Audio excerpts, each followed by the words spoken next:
Hi friends, welcome to V V tech. இன்றைக்கி வந்து iOS 26.01 update வந்து எல்லாருக்கும் வந்திருக்கு. ஸோ இந்த வீடியோவில் நம்ம இந்த அப்டேட்டை வந்து நம்ம ஃபோன்லையுமே எப்படி அப்டேட் பண்ணுறது அப்படின்றது தான் இந்த வீடியோவில் பார்க்க போகிறோம். ஸோ வாங்க வீடியோக்குள்ளே போகலாம். வீடியோ கடைசி வரைக்கும் ஸ்கிப் பண்ணாமல் பாருங்கள். இதான் நம்ம சேனலுக்கு நீங்கள் ஃபஸ்ட் டைம் வந்திருப்பீங்களா இருந்துச்சுன்னா நான் தான் விக்னேஷ். மறக்காம நம்ம சேனலை சப்ஸ்கிரைப் பண்ணிட்டு அப்படியே பார்த்துல பெல் ஐக்கனையும் கிளிக் பண்ணுங்கள்.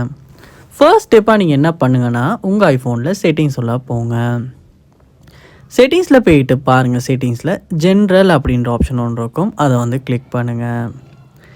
கிளிக் பண்ணதுக்கப்புறமா இங்கே சாஃப்ட்வேர் அப்டேட் அப்படின்னு இருக்கும். ஸோ அங்கே நீங்கள் வந்து சாஃப்ட்வேர் அப்டேட் செக் பண்ணும்போது உங்களுக்கு அப்டேட் வந்திருக்குமா இருந்துச்சுன்னா இந்த மாதிரி வந்து உங்களுக்கு அப்டேட் வந்து வந்திருக்கு அப்படின்னு காட்டும்.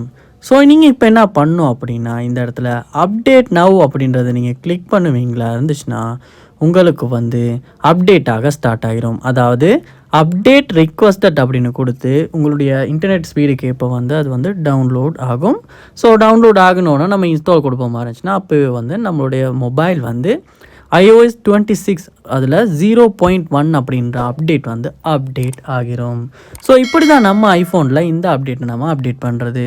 ஸோ இது போல் நிறைய வீடியோ நீங்கள் பார்க்கணுன்னா கண்டிப்பாக நம்ம சேனலை சப்ஸ்கிரைப் பண்ணுங்கள். அதோட நீங்களுமே அப்டேட் பண்ணிட்டீங்களா இல்லையான்றதை கண்டிப்பாக கமெண்ட் பண்ணுங்கள்.